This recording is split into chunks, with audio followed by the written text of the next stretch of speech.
السلام علیکم ورحمۃ اللہ وبرکاتہ۔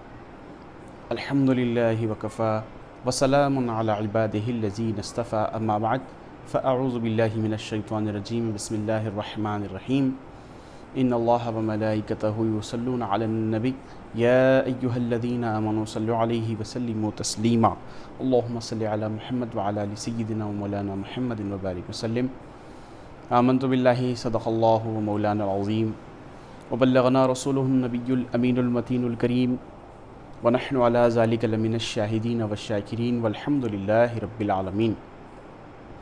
تمام تعریفیں اللہ تعالیٰ کے لیے، تمام خوبیاں پروردگار عالم کے لیے، جس نے ہم سب کو صاحب ایمان بنایا، اور کروڑوں سلام آقائے دو جہاں حضور رحمت للعالمین علیہ الصلاۃ والتسلیم کی بارگاہ بے کس پناہ میں، جن کے تصدق میں اللہ تعالیٰ نے ہم کو ایمان کی دولت سے سرفراز فرمایا۔ عزیزان ملت اسلامیہ، آج ایک بہت ہی ضروری ہمارے لیے ایک عنوان ہے، جس کو لے کر میں آپ کے سامنے حاضر ہوا ہوں۔ میں کسی پر تنقید یا کسی پر کوئی طعنہ یا تشنا دینے کے لیے یہ ویڈیو نہیں بنا رہا ہوں، بلکہ بطور اصلاح اور صرف امت مسلمہ کا فائدہ مقصود ہے۔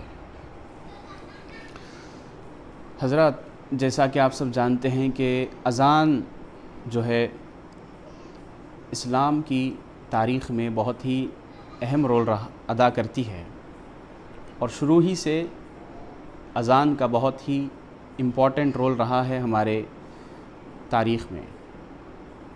اور جہاں کہیں بھی معاملہ اسلام کا آ جائے، نماز کا آ جائے، جنگوں میں اذان دی گئی، مساجد میں اذان دی جاتی ہے، بچے کے پیدا ہوتے ہی اس کے کان میں اذان دی جاتی ہے۔ سب سے پہلے اذان بہت ہی امپورٹنٹ رکن ہے ہمارے اسلام کا۔ اذان کے متعلق چند باتیں میں آپ کے سامنے عرض کر کے اپنی باتوں کو ختم کرنا چاہوں گا کہ اذان پہلے تو کیا ہے اور کیسی ہونی چاہیے، ہم کو سمجھنے کی ضرورت ہے۔ اذان ہم سمجھتے ہیں کہ کہہ دی جائے،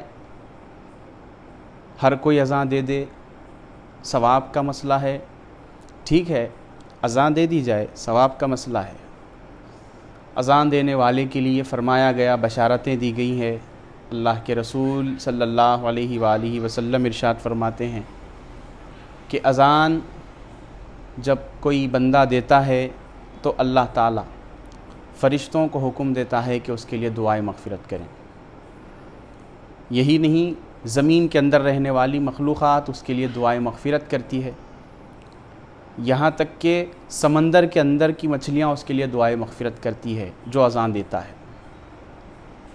لیکن اذان آج کل میں اکثر دیکھتا بھی ہوں اور سنتا بھی ہوں، ایسے لوگ اذان کے لیے کھڑے ہو جاتے ہیں جن کو الفاظ کی ادائیگی جن کی زبان سے مکمل نہیں ہوتی، وہ صحیح طریقے سے الفاظ کو ادا بھی نہیں کر سکتے۔ ایسے لوگ اذان کے لیے کھڑے ہو رہے ہیں۔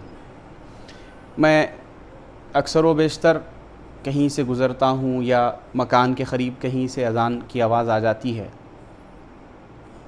تو عجیب و غریب اذانیں سننے کو ملتی ہے۔ آپ کو بھی کبھی اتفاق ہوا ہوگا، آپ نے بھی سنی ہوگی، عجیب و غریب آوازوں میں عجیب و غریب قسم کی اذانیں آپ نے سنی ہوگی، اور آپ نے ایسے لوگوں کو دیکھا بھی ہوگا، سامنا بھی ہوا ہوگا۔ میں ایک اذان سن رہا تھا جس میں انہوں نے حی علی الصلاح کو حی علی الصلاح کہہ دیا۔ یہ مائنر مسٹیکس جو ہوتے ہیں، یہ معنی بھی بدل دیتے ہیں اور اذان کا لطف جو ہوتا ہے وہ ختم کر دیتے ہیں۔ تو جو ذمہ داران ہیں، مسجد کے کمیٹی والے ہیں، مسجد کے ذمہ داران ہیں، ان کو چاہیے کہ ایک ایسے مؤذن کو، ایک ایسے آدمی کو، ایک ایسے شخص کو اذان کے لیے کھڑا کرے جو اذان کے الفاظ کا صحیح سے ادائیگی کر سکے، اور اس کا مطلب معلوم ہو۔ سب سے پہلے اذان کا اس کو مطلب معلوم ہو کہ جو وہ کہہ رہا ہے وہ کیا کہہ رہا ہے، تب کہیں اس کی زبان میں اثر پیدا ہوگا۔ اور پھر عجیب و غریب قسم کے آوازوں میں اذانیں دی جاتی ہے۔ اذان ایک کال ہے، ایک بلاوا ہے لوگوں کو نماز کی طرف بلانے کا۔ یقیناً ایک اذان بلاوا ہے، لیکن کیا سوال یہ پیدا ہوتا ہے کہ جب اذانیں دی جاتی ہے لاؤڈ اسپیکرز میں تو کیا صرف مسلمان ہی اذان کو سنتے ہیں، غیر مسلمان نہیں سنتے؟ برابر سنتے ہیں۔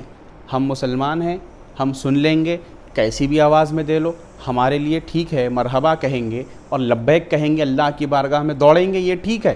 لیکن اگر غیر مسلم اگر آپ کی ایسی اذان کو سنے گا، کوئی بھونڈی آواز میں دے رہا ہے، کوئی موٹی آواز میں دے رہا ہے، کوئی عجیب و غریب آوازوں میں، کسی کو نہ تجوید کا علم ہے، نہ الفاظ کا تعین، نہ اس کی الفاظ کی ادائیگی ہے، تو ایسا شخص اگر اذان دے گا تو جو لطف مومن اذان سے لے گا، کیا وہ کافر بھی لے گا؟ نہیں لے گا، بلکہ کافروں پہ ایک غلط امپریشن پڑے گا، مشرکین پر، غیر مومن پر یہ غلط پیغام پہنچے گا۔ اذان نہ صرف مسلمانوں کے لیے نماز کی طرف بلاوا ہے، بلکہ غیر مومن کے لیے بھی۔ میں یہ سمجھتا ہوں کہ اذان اسلام کی طرف بلاوا ہے۔ ہو سکتا ہے کہ اگر کوئی شخص، ہدایت دینا اللہ کے ہاتھ میں ہے، اگر کوئی شخص اچھی ادائیگی کے ساتھ اذان دے رہا ہے، اچھی آواز میں اذان دے رہا ہے، اگر کئی ایسے واقعات ہیں کہ مشرکین، کافرین اور غیر مومنین جب انہوں نے اذان سنی تو ان کے دل پہ اثر ہوا اور وہ داخل اسلام ہوئے، اور کئی ایسے واقعات ہیں غیر مومنین نے اذان کے نماز کے ڈسپلین کو دیکھ کر اسلام قبول کیا، کئی ایسے واقعات تاریخ میں ہم کو ملتے ہیں۔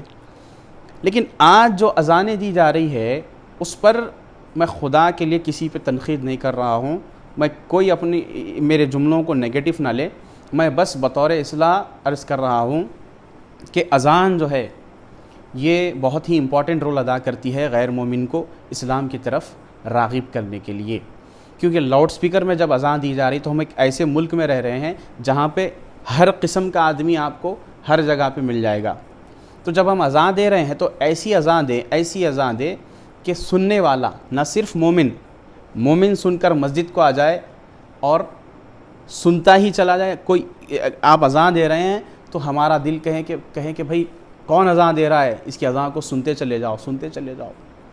ایسی کیفیت ہونی چاہیے۔ کہنے والے نے کیا خوب کہا کہ رہ گئی رسم اذان بلالی نہ رہی۔ ہمارا بھی معاملہ کچھ ایسا ہی ہو گیا ہے۔ تو اذان جب دی جائے تو اس انداز میں دی جائے کہ آواز میٹھی ہو، الفاظ کا جو ادائیگی ہے الفاظ کی وہ پرفیکٹ ہو، اور اذان ہم یہ سمجھتے ہیں کہ اذان جتنی لمبی دی جائے اتنی اچھی ہوتی ہے، نہیں، جتنی زیادہ طویل اذان آپ دیں گے وہ غیر مومنین کو اتنا ہی زیادہ اس سے اریٹیشن ہوگا۔ ہم کو اس کا بھی خیال رکھنا ہے، نہ صرف غیر مومنین بلکہ بعض ایسے مومنین ہیں جو گھروں میں طویل اذان کی وجہ سے پریشان ہو جاتے ہیں۔ کئی لوگ مجھ سے کہتے ہیں کہ بھائی اذان طویل دینا چاہیے کیا، ہمارے گھر کے پاس بڑی طویل اذان دیتے ہیں۔ بعض تو ایسی سچویشن آ جاتی ہے کہ مجھے بیت الخلاء جانا ہوتا ہے اور کئی دیر مجھے اذان کا احترام کرتے ہوئے باہر رک جانا پڑتا ہے۔ تو ایسی سچویشنز آتی ہے ہر کسی کی لائف میں۔ تو مؤذن حضرات کو چاہیے کہ اذان کو نہ بالکل تیزی کے ساتھ دیں، نہ بالکل طویل کر کے اذان، بالکل میڈیم انداز میں، نہ بہت دیر اس میں زیادہ لگائیں، نہ بہت جلد اذان دے دیں، ایسا معلوم ہو کہ اقامت دی جا رہی ہے، ایسا بھی نہیں۔ اقامت میں اذان میں فرق ہونا چاہیے، لیکن اذان طویل بھی نہیں ہونی چاہیے۔ اذان کو بالکل اعتدال کے ساتھ، پرفیکشن کے ساتھ، الفاظ کی صحیح ادائیگی کے ساتھ، اچھی آواز میں اذان دینے والوں کا ہم کو تعین کرنا بڑا ضروری ہے۔ میں اسی لیے اس معاملے میں اس عنوان پر ویڈیو بنانا ضروری سمجھا ہوں کہ ہمارے معاشرے میں تقریباً ایسے مساجد ہیں جہاں پر اذانیں صحیح نہیں دی جاتی، اور اذان ایسا مسئلہ ہے کہ اگر اذان صحیح نہیں دی جائے تو پھر نماز کا مسئلہ ہے، نماز کیسی پڑھی جاتی ہوگی، نماز میں جو امام کو ہم نے رکھا ہے وہ امام کیسا، تو یہ ساری چیزوں کا اندازہ لگا لیا جاتا ہے۔ پھر وہ اس مسجد کا خطیب کیسا ہوگا، تو اس ساری چیزوں کا اندازہ لگا لیا جاتا ہے۔ تو اذان بہت امپورٹنٹ رول ادا کرتی ہے اسلام کی تاریخ میں، اذان کا بہت امپورٹنٹ رول رہا ہے۔ تو اذان اچھی سے اچھی دی جائے، یہی میرا آپ تمام سے ایک چھوٹی سی گزارش ہے، اپیل ہے کہ جہاں جہاں تک میری ویڈیو جائے آپ ضرور بضرور اس ویڈیو کو شیئر کریں، تاکہ زیادہ سے زیادہ لوگوں کو معلوم ہو کہ اذان اچھی آواز میں اور اچھے الفاظ کی ادائیگی کے ساتھ، تجوید کے ساتھ اذان دی جائے، اور جلدی اور زیادہ دیر سے اذان نہ دی جائے، بلکہ ایک اعتدال کے ساتھ معتدل وقت میں اذان دی جائے۔ یہ ہمارے لیے مناسب ہے اور یہی طریقہ اسلام کا ہے۔ بس ایک مختصر سی آپ کے سامنے میں نے گزارش عرض کی ہے۔ اللہ تعالیٰ سے دعا گو ہوں، اور دعا سے قبل ایک ہمارے دوست ہے، انہوں نے کہا کہ آپ اذان کا مطلب بھی بتائیں، تو انشاءاللہ ضرور میں آپ کے سامنے عرض کروں گا کہ اذان شروع ہوتی ہے اللہ اکبر سے۔ اللہ اکبر، اللہ بہت بڑا ہے، اللہ اکبر، اللہ بہت بڑا ہے، اشہد ان لا الہ الا اللہ۔ اذان کا جواب دینا ہمارے لیے ضروری ہے۔ جیسے مؤذن کہے گا اللہ اکبر، ہم بھی کہیں گے اللہ اکبر۔ مؤذن کہے گا اشہد ان لا الہ الا اللہ، ہم بھی کہیں گے اشہد ان لا الہ الا اللہ۔ اور جب اشہد ان لا الہ الا اللہ کہیں گے تو اپنی شہادت کی جو انگلی ہے اس کو اٹھائیں گے اس طرح، اشہد ان لا الہ الا اللہ، الا اللہ پہ چھوڑ دیں گے۔ اشہد ان لا الہ الا اللہ کا مطلب یہ ہے کہ میں گواہی دیتا ہوں کہ اللہ ایک ہے، اللہ کے سوا کوئی معبود نہیں ہے، میں یہ گواہی دیتا ہوں۔ پھر اشہد ان محمد الرسول اللہ صلی اللہ علیہ وآلہ وسلم، جب مؤذن کہے اشہد ان محمد الرسول اللہ تو آپ کہیں گے اشہد ان محمد الرسول اللہ، یعنی میں گواہی دیتا ہوں کہ اللہ کے رسول محمد صلی اللہ علیہ وآلہ وسلم اللہ کے رسول ہیں۔ اور پھر اس طرح سے آپ اپنے انگوٹھوں کا بوسہ لیں گے اور آنکھوں کو لگائیں گے کہ یہ صحابہ اکرام کی سنت ہے۔ اور اشہد ان محمد الرسول اللہ کے بعد آپ فوراً صلی اللہ علیہ وآلہ وسلم کہیں گے، ریپیٹ کریں گے، پھر صلی اللہ علیہ وآلہ وسلم کہیں گے، پھر حی علی الصلاۃ، جیسے ہی مؤذن کہے حی علی الصلاۃ آپ کہیں گے حی علی الصلاۃ لا حول ولا قوۃ الا باللہ۔ یہ اذان کا جواب ہے۔ جیسے مؤذن کہے ویسے آپ کو سارے الفاظ ریپیٹ کرنے ہیں، لیکن جب حی علی الصلاۃ اور حی علی الفلاح آئے تو اس کے ساتھ آپ کو ایکسٹرا حی علی الصلاۃ کے ساتھ لا حول ولا قوۃ الا باللہ، اور حی علی الفلاح کے ساتھ بھی لا حول ولا قوۃ الا باللہ کہنا چاہیے۔ حی علی الصلاح کا مطلب ہے کہ آؤ نماز کی طرف، اور حی علی الفلاح کا مطلب ہے آؤ کامیابی کی طرف۔ پھر اللہ اکبر لا الہ الا اللہ، اللہ بہت بڑا ہے، اللہ بہت بڑا ہے، اللہ کے سوا کوئی عبادت کے لائق نہیں ہے۔ یہ اذان ہے۔ فجر میں ایک اذان میں ایک لفظ زیادہ ہوتا ہے، الصلاۃ خیر من النوم، نماز نیند سے بہتر ہے۔ تو یہ ہماری اذان ہے۔ اذان کا ہم کو جواب دینا چاہیے۔ اللہ کے رسول فرماتے ہیں کہ جہاں پر اذان دی جائے اور اذان کی آواز سن کر جن گھروں میں خاموشی نہیں ہے اس گھر کے لوگوں کو مرتے وقت کلمہ نصیب نہیں ہوگا۔ اللہ اکبر۔ تو اذان کا احترام ہم پر واجب ہے، ضروری ہے، اور اذان سنیں تو جواب دیں، اور اذان دینے والوں کو چاہیے کہ اذان ایسی دے کہ نہ طویل ہو نہ بالکل چھوٹی ہو، بلکہ معتدل اذان ہو اور اچھی آواز میں۔ کمیٹی ممبرز، مسجد کے جتنے بھی ذمہ داران ہیں ان کو چاہیے کہ اچھے سے اچھے خوش الحان مؤذن کا وہ لوگ تعین کرے۔ اسی کے ساتھ میں اللہ سے دعا کرتا ہوں کہ مولا کہنے اور سننے سے زیادہ عمل کی توفیق عطا فرما۔